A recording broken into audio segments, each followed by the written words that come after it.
Salut à tous, cette semaine, C'est Sport va vous raconter la belle histoire du boxeur normand Maxime Bossir qui a décroché ce week-end la ceinture de champion de France des super welter.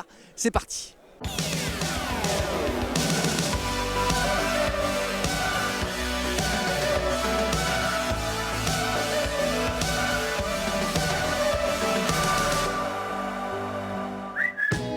Au programme ce soir du foot, le Stade Malherbe se déplaçait à Bastia hier. Du basket, du hand, du hockey, retour également sur toute l'actu sportive en Normandie. Enfin, une semaine avant les championnats de France de judo à Rouen, rencontre avec deux grands espoirs de la région.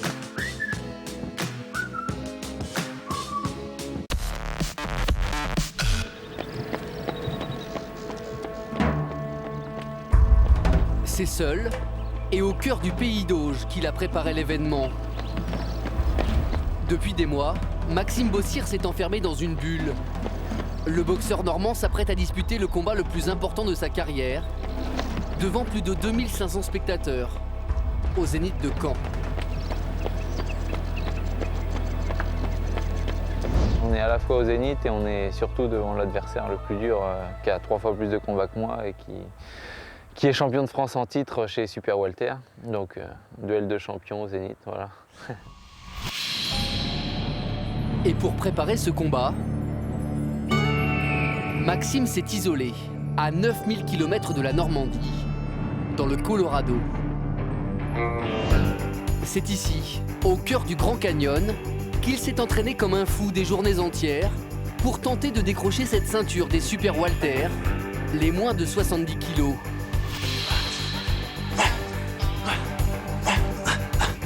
Un travail intense pour préparer son corps à un combat dont il ne sera pas favori.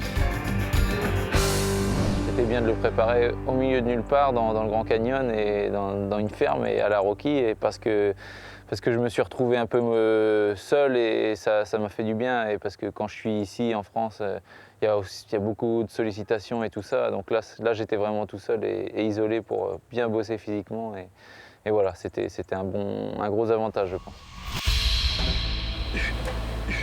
5 mois d'entraînement pour un pari osé. Prendre 3 kilos de muscles pour tenter de devenir à seulement 24 ans le premier boxeur français à cumuler 2 ceintures de champion de France. Après celle des welter, les moins de 67 kilos, Maxime Bossir rêve désormais de remporter celle des super welter, la catégorie de poids supérieur.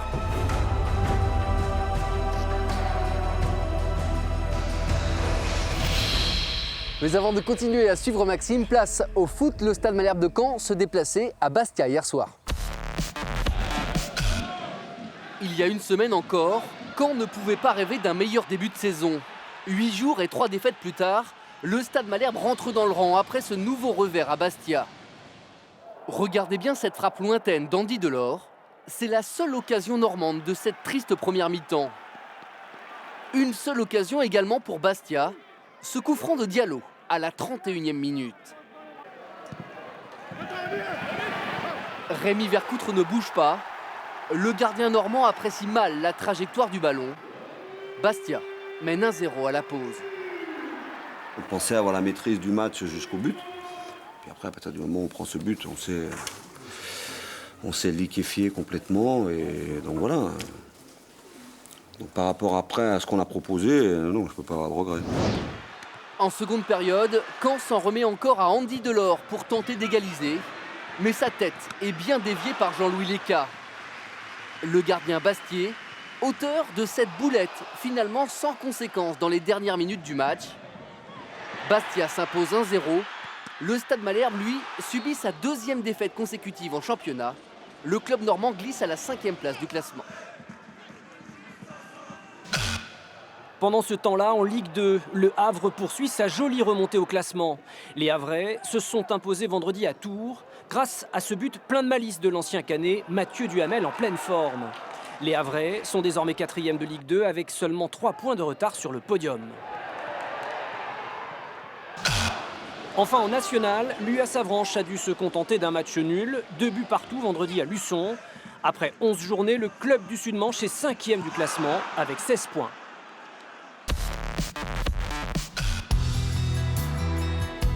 Retour à la boxe, retour à notre fil rouge. Le jeune boxeur normand Maxime Bossir s'apprête à disputer le combat le plus important de sa carrière. Face à lui, Franck Haroche-Horta, champion de France en titre des super welter. Sur le papier, le petit Normand, pourtant invaincu après 20 combats chez les professionnels, ne part pas favori. Face à l'expérience et le palmarès de son adversaire, un rien chambreur. Avec le respect quand même. Bon courage. Allez. Une finale attendue par 2500 spectateurs au Zénith de Caen, venus assister à ce grand gala de boxe. Alors que sur le ring, les combats s'enchaînent,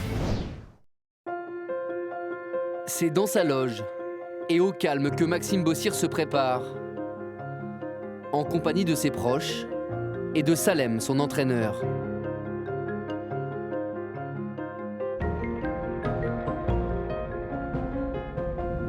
Il y a les 2500 personnes ici et il y a aussi tous les fans de boxe en France qui attendent le résultat avec impatience parce que moi je suis le petit jeune qui monte, qui a envie, qui a de l'ambition. Franck, on le connaît tous, c'est le vieux loup qui a encore les dents longues aussi. On est sur le plus gros combat à ce jour de ma carrière et on va tout faire pour le gagner. Pour Maxime, qui vit de la boxe tant bien que mal, ce combat est un tournant. Il va lui permettre de se renflouer financièrement en empochant 15 000 €, quel que soit le résultat. Mais surtout, en cas de victoire, il lui ouvrira les portes des sponsors et des plus grands galas. Mais avant de suivre ce combat, on va d'abord revenir sur toute l'actualité sportive de la semaine en Normandie. En Pro A de basket, rien ne va plus au Havre. Les Havrais en blanc ont concédé hier sur leur parquet leur 6e défaite en 6 matchs cette saison. Cette fois, le STB s'est incliné face à Antibes 81-84 sur ce panier inscrit au buzzer. Pourtant irrésistible la saison dernière, les Havrais sont derniers de Pro A. De son côté, Rouen respire. Après sa 2e victoire de la saison, 92-87 face à Châlons, les Rouennais sont 12e du classement. En Pro B, Évreux s'impose chez les Alsaciens de Souffel-Warencheim 81-79. Grâce à ce succès, les Hébroïciens pointent à la 6e place après 6 journées. En Pro D2 de handball, l'AJS Cherbourg en mauve conserve son invincibilité à domicile devant plus de 2600 spectateurs, un record pour la salle Chantraine. Les Cherbourgeois ont facilement battu Angers 29-21 vendredi. Ils remontent à la 4e place du championnat à l'issue de cette 9e journée. En hockey sur glace, Rouen continue son festival en Ligue Magnus. Facile vainqueur de Brest hier soir 7-2, les Dragons consolident leur première place et confirment surtout leur excellent début de saison. En revanche, en D1, rien ne va plus pour Caen. Les Dracars ont encore été battus 4-3 hier à Mulhouse. Caen, pourtant candidat au play-off, est 10e du classement. Enfin en voile, les skippers engagés dans la Transat Jacques Vabre auront connu une première semaine de course très mouvementée sur la route qui les mène à Itajaí au Brésil. Une semaine marquée par une cascade d'abandons.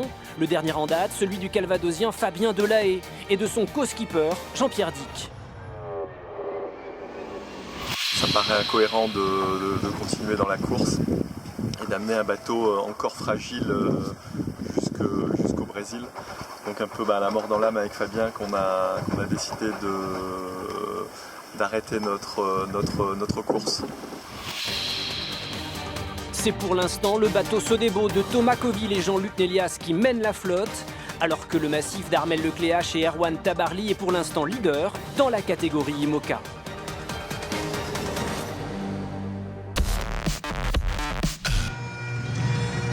Retour à notre fil rouge. Au Zénith de Caen, le boxeur normand Maxime Bossir fait son entrée sur le ring pour la finale du championnat de France des super welter. Face à lui, le tenant du titre et grand favori, Franck Haroche-Horta. 2500 spectateurs attendent un exploit. Mais après seulement quelques secondes de combat, coup de froid. Maxime Bossir encaisse un crochet à la tempe qui le met à terre. Le jeune Normand va mettre quelques instants à reprendre ses esprits. Mais sa réaction est immédiate pour effacer ce début de combat, totalement raté.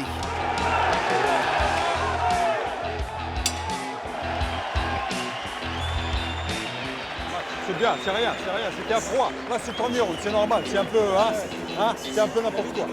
Je l'avais dit, on le savait. Peu à peu, Maxime Bossir revient dans le match. Plus athlétique, plus rapide que son adversaire, c'est lui qui porte les coups les plus rudes. À son tour, son adversaire est compté par l'arbitre. Après 3 rounds, le jeune Normand a renversé le match.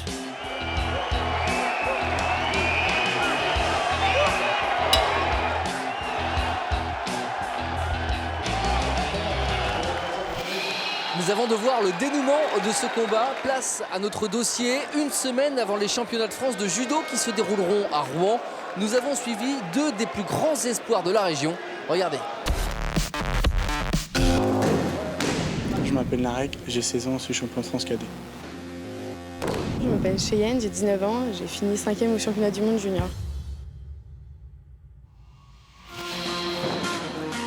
Cheyenne Mounier et Narek Makarchen sont les 2 nouvelles pépites du judo club Grand Quevilly.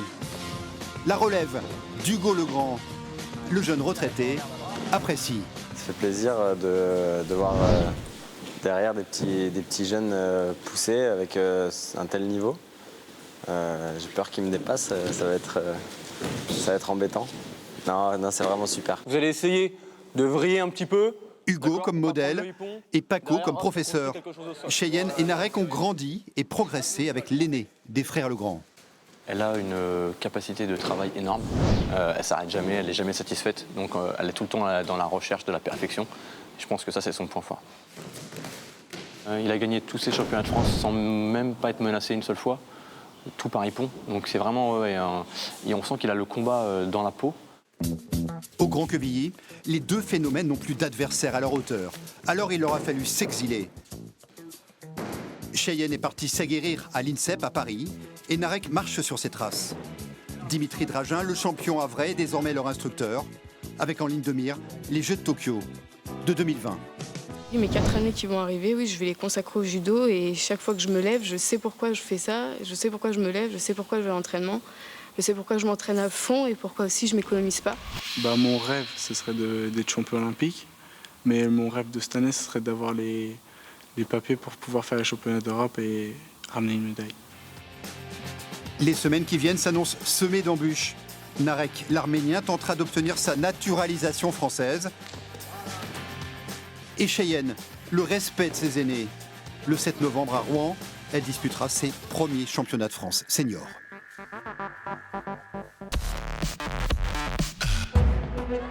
Retour à notre fil rouge, retour au Zénith de Caen. Après un début de combat difficile, le jeune boxeur normand Maxime Bossir déjoue les pronostics. Contre toute attente, c'est lui qui après 4 rounds domine son adversaire dans cette finale des Super Welter. Une fois, 2 fois, 3 fois, il envoie le tenant du titre au tapis avec culot. Énorme surprise. Bossir décroche pour la première fois la ceinture de champion de France des moins de 70 kg. À 24 ans, le boxeur de Saint-Lô dans la Manche tient son exploit dans un Zénith de Caen bouillant.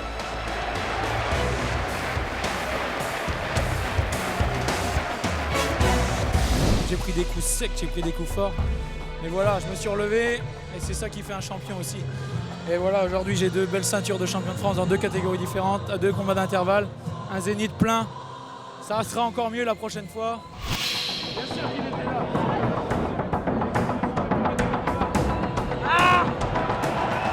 Voilà, c'est sport, c'est fini pour aujourd'hui. Salut à tous et à la semaine prochaine.